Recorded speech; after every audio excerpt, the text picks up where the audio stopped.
Hello, in front of me I've got Suzuki Across. In this video I'll show you how to enter and exit Apple CarPlay.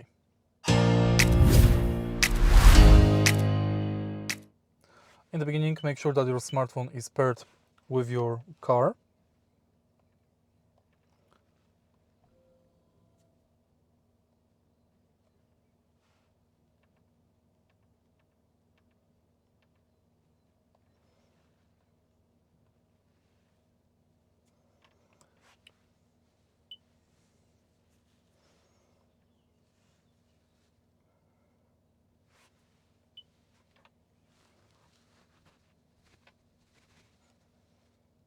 And now, to exit CarPlay, select Suzuki, and to enter it, tap this icon right here.